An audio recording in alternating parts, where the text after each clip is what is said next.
Bienvenue à tous. Aujourd'hui, nous allons lire un verset du Srimad Bhagavatam, chant 2, chapitre 7, verset 10. Om Namo Bhagavate Vasudevaya.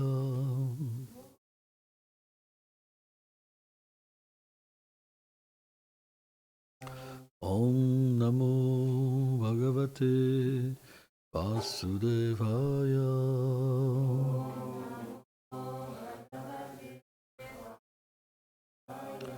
Om Namo Bhagavate Vasudevaya.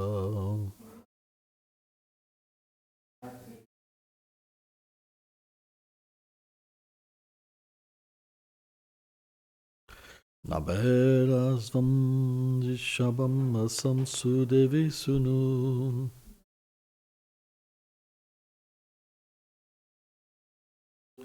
Yovim Shasharam Samadrikshadam Yogacharyam.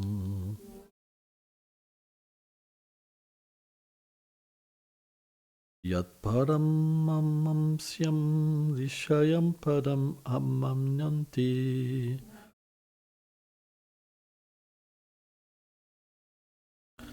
Svasta Prachanta Karanam Parimukta Shangam.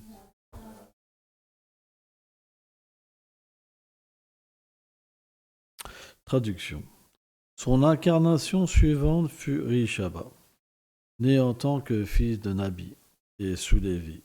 Abandonnant tous les attachements et gardant ses sens sous contrôle, il s'établit dans l'état de contentement du soi, avec un regard égal envers tous. Il s'engagea dans une méditation ininterrompue, bien qu'apparaissant dans le monde extérieur comme un insensé. Ce comportement fut reconnu par les grands visionnaires comme l'état de Paramahansa. Commentaire. Ce verset décrit l'avatar Rishabha. Il apparut en tant que le fils de Sudevi et Nabi. Il pratiqua le Jada Yoga qui consiste à se détacher complètement de la matière et à devenir inactif dans le maintien de son corps. Il était situé dans son propre soi. Son histoire est racontée dans le 5e chant.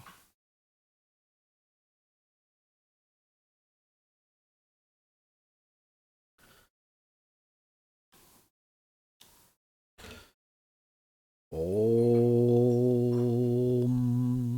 Magana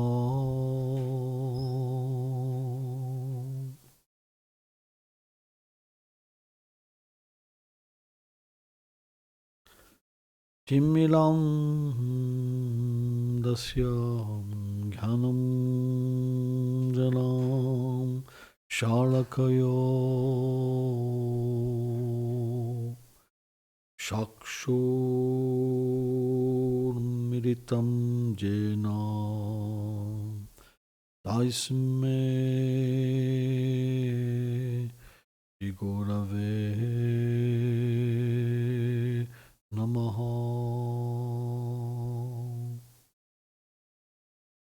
Namam Vishnu Padaya Krishna Prestaya Bhuttare Srimate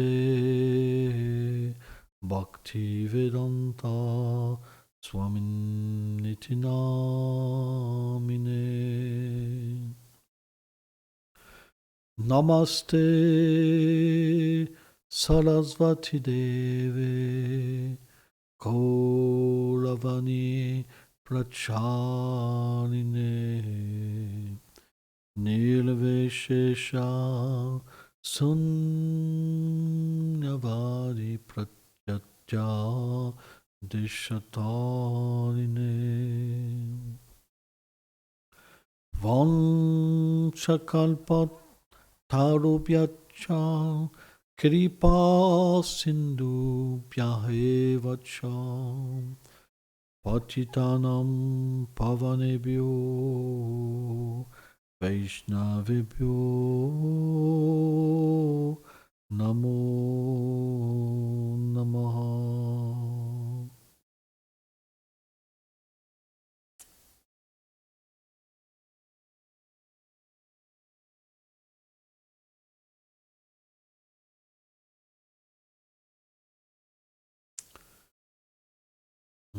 être situé dans le soi.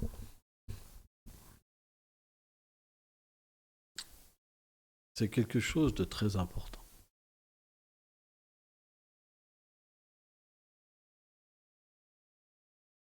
C'est une étape comme intermédiaire dans le service de dévotion,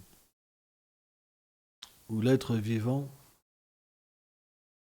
ne fait pas encore partie du monde transcendantal, mais il ne fait plus partie du monde matériel. On appelle cette étape la fixation, nishta, shanta. Il y a l'attachement au Seigneur suprême et le détachement de ce monde. L'attachement, pourquoi? Parce que lorsque le Seigneur se révèle dans le cœur, il y a une attraction si forte que naturellement, il y a un détachement complet de ce monde, pour les affaires de ce monde. C'est pourquoi le Seigneur vient enseigner un mode de yoga, Jada Yoga, qui est particulier, où l'être vivant renonce complètement à toute forme d'action, comme même d'entretenir son corps. Manger, rechercher de la nourriture, rechercher à se défendre, par exemple, d'animaux sauvages. C'est expliqué que même Rishabhadev, il se déféquait dessus, il s'urinait dessus. Il ne bougeait pas, en fait. Il était simplement absorbé dans la réalisation du soi. Alors ça, c'est des états extrêmes.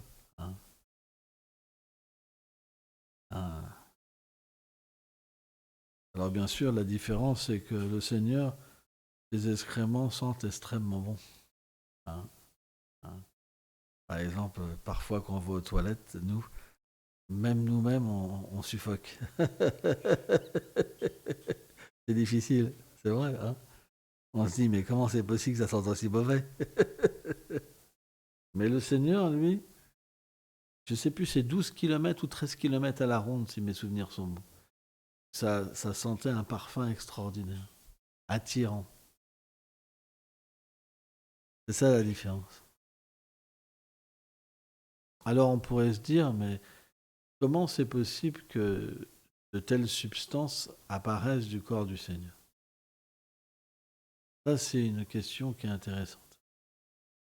Parce que finalement, le Seigneur suprême est l'origine de tout, de toute beauté, de toutes les qualités.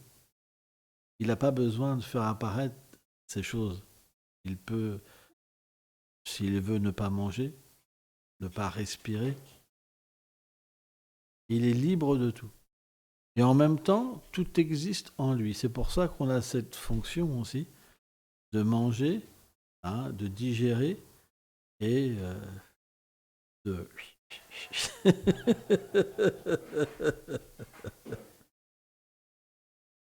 Pourquoi? Parce que dans ces divertissements, en fait, dans ces divertissements de douceur, les mêmes choses existent. Et on voit, par exemple, Krishna, il faisait même des bêtises. On sait qu'il déféquait dans les maisons et il urinait dans les maisons. Et quand même. Chaitanya Mahaprabhu faisait ça aussi. Il y a cette histoire avec Murari Gupta. Murari Gupta, c'est à Hanuman, dans les divertissements de Ram. Et c'était... il était médecin, Murari Gupta. Mais quelqu'un de vraiment fameux, quoi. Et il avait été invité, Jagat Mishra et Sachimata, il avait déféqué dans l'assiette de Murari Gupta.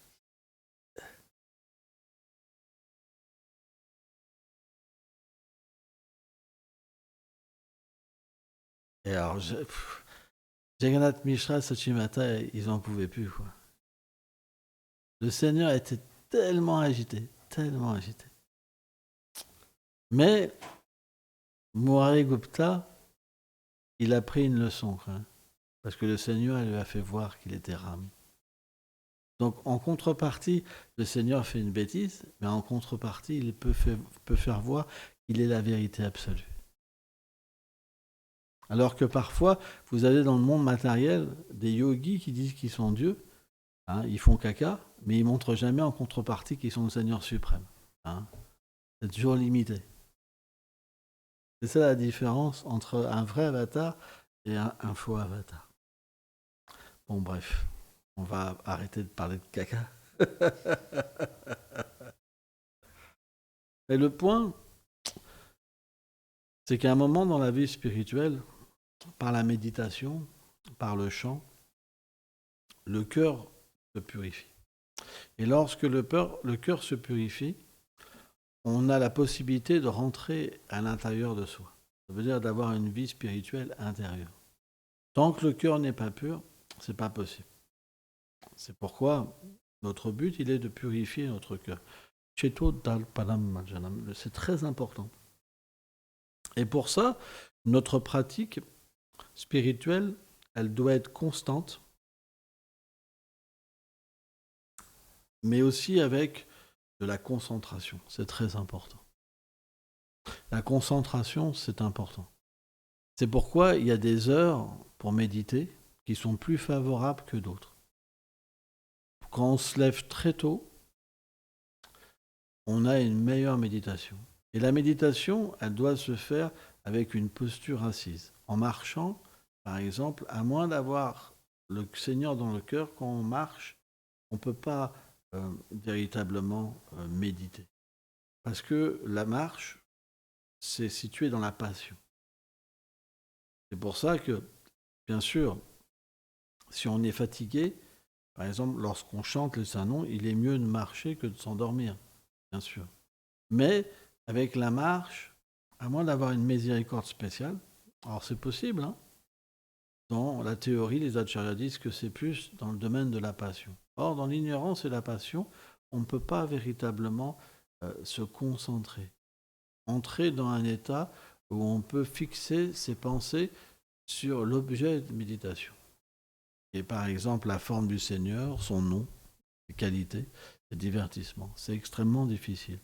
Alors que quand on est situé dans la vertu, hein, on chante avec, par exemple, après avoir pris une douche, tilak, des vêtements propres, on a fait avec Shamana, dans les rites de purification, on s'assoit en fait sur un asana avec une posture et qu'on chante, alors il y a beaucoup plus de chances pour que l'écoute vienne. Mais si on est sale, on marche, et c'est pas possible. Pas possible. Notre mental va être attiré par plein de choses. Parce qu'il va être plus situé dans la passion. Alors bien sûr, ça c'est pour des personnes ordinaires. Quelqu'un qui a établi une relation avec le Seigneur, peu importe dans quelle situation il est, la relation, elle peut se créer même dans une circonstance la pire, parce que Krishna vient se révéler, c'est différent. Mais pour une personne ordinaire, il y a quand même une pratique, il y a quand même des règles à respecter. Alors bien sûr, le Saint-Nom, hein, c'est expliqué qu'il n'y a pas de règles à suivre. Il n'y a pas de règles. On peut le chanter dans n'importe quelle circonstance. Mais il y a quand même des circonstances qui sont plus favorables pour un néophyte.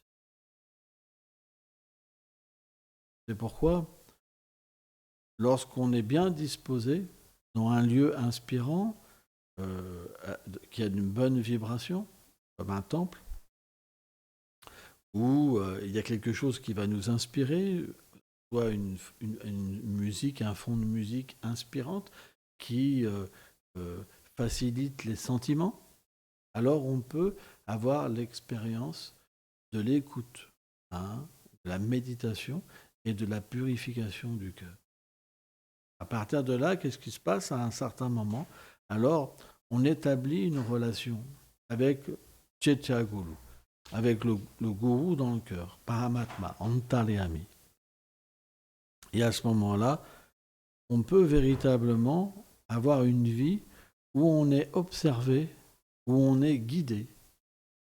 Et à partir de là, on n'est jamais plus seul, on n'est jamais perdu. C'est fini. On dépend même plus des autres. Parce qu'on reçoit directement les instructions en fait, du Seigneur suprême dans son cœur. Que ce soit philosophiquement ou pour les instructions sur notre vie, par exemple, ou sur le développement d'une mission, tout est géré par le Seigneur en fait dans le cœur. Et bien sûr, il y a naturellement aussi dans, dans cette continuité une révélation de notre identité éternelle et de la relation éternelle qui, euh, qui existe sur un plan transcendantral entre nous et le Seigneur suprême. Donc avant que cette relation elle se manifeste pleinement, en fait, le Seigneur dans le cœur révèle les détails, le nom spirituel, la forme, les attributs de la personne, son service par exemple. Et après, naturellement, il y a graduellement une acceptation de ce savoir. Et à partir de là, l'être commence à se situer en fait dans son identité et méditer en fait sur son service. Donc c'est quelque chose qui est graduel. Parce que lorsque c'est révélé trop tôt, ces choses-là, ça n'a pas véritablement le pouvoir d'agir. C'est pourquoi le nom, le Chichaguru et le maître spirituel qui est parfait peuvent révéler ces états.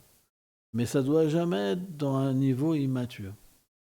Alors c'est possible, tout est possible. Parce que aussi le maître spirituel peut partir avant qu'un disciple se réalise et ça reste. Et à un moment, il est qualifié pour se réaliser. Mais il y a naturellement à un moment une révélation.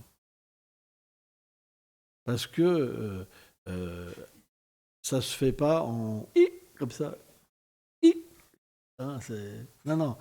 C'est quand on dit on reçoit le Sambandha Gyan, ce savoir, c'est un savoir extrêmement intime sur notre réalité intérieure.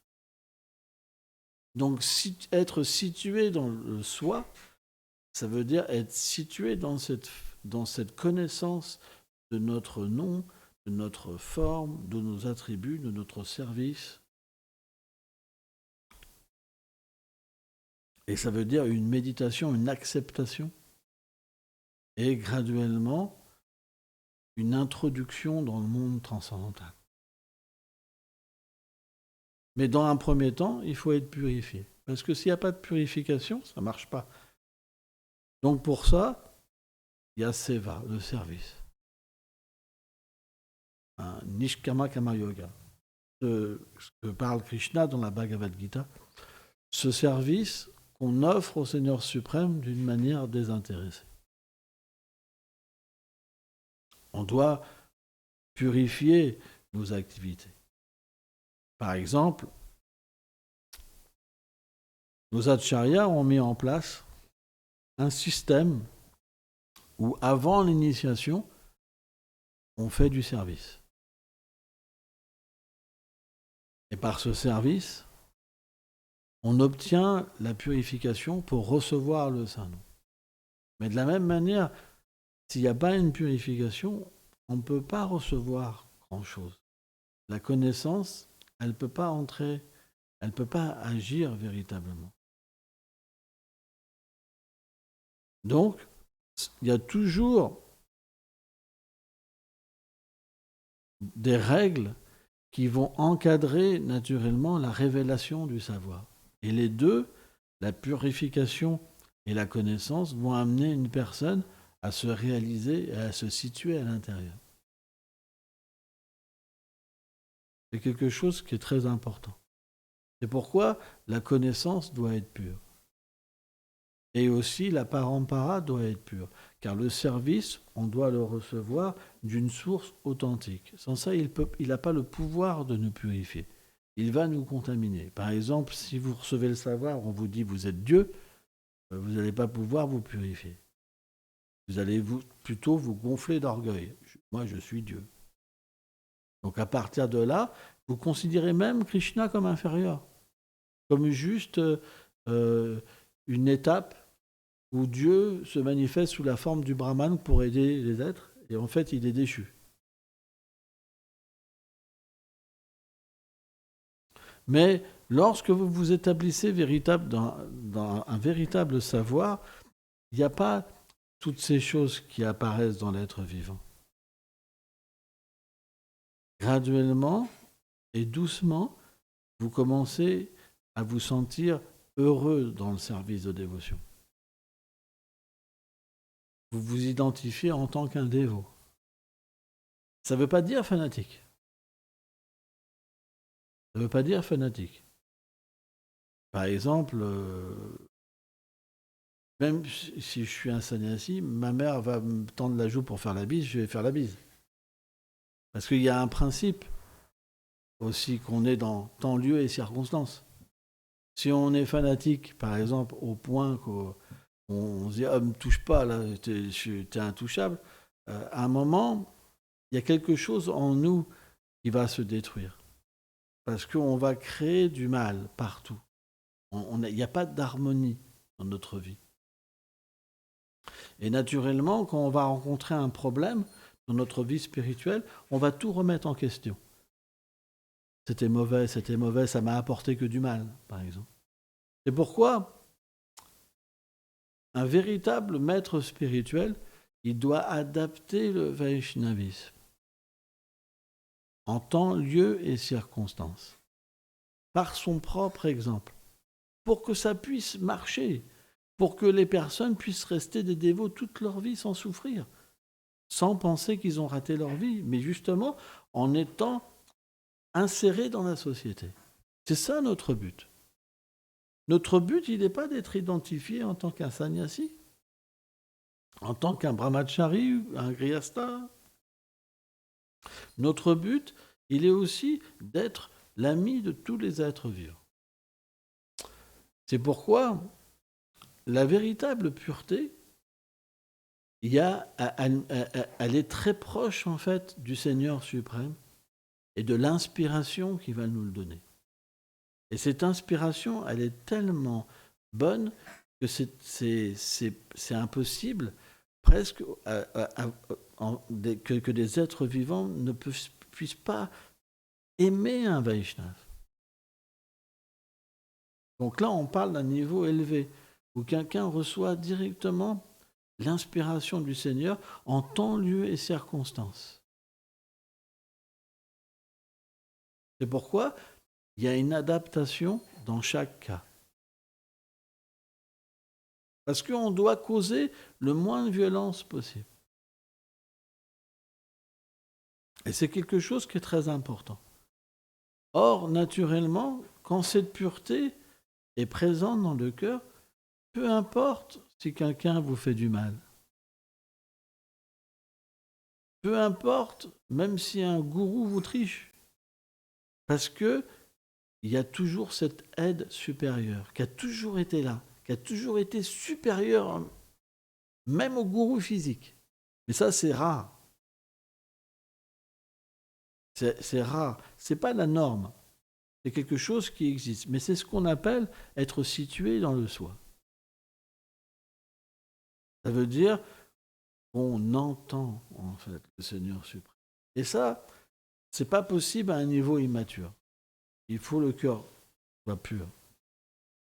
Si le cœur n'est pas pur, il y a le mental aussi qui peut nous parler, hein, et qui peut en fait nous tricher. Donc pour ça, on a toujours besoin d'être accompagné quand même. Un Vaishnava il a toujours un gardien. C'est à ça qu'on reconnaît un Vaishnava. Il a toujours un gardien. Même Bhaktivedanta Swami Prabhupada avait comme gardien Bhaktilal Chakra Shitadev Goswami Maharaj. C'est une preuve. On n'est jamais seul. Jamais. On a toujours un gardien. Parce qu'il faut aussi confirmer des choses. Car quelqu'un qui est situé sur la plateforme d'entendre le Seigneur, il peut aussi confirmer à un autre si ce qu'il a entendu, c'est vrai. Un Vaishnava agit toujours comme ça. Il agit jamais seul. Il confirme toujours. C'est quelque chose qui est très important. C'est pourquoi aussi notre vie spirituelle, elle devrait toujours être accompagnée d'un gardien. C'est important. Mais un gardien, c'est quelqu'un qui peut véritablement nous libérer, en fait, nous accompagner en temps, lieu et circonstances. Il nous comprend. Il sait ce que nous vivons. Parce que Krishna l'inspire. Mais c'est important d'avoir confiance en quelqu'un. C'est important. Parce que quand on est tout seul et qu'on n'a plus confiance, c'est dur. La vie est difficile. C'est important d'avoir confiance. Donc, cette réalisation du soi, elle est notre vie, finalement. C'est notre but. C'est pourquoi nous faisons du service. C'est pourquoi nous chantons. C'est pourquoi nous vivons ensemble. Notre but, il est de se réaliser. C'est notre but. Devenir un associé du Seigneur suprême.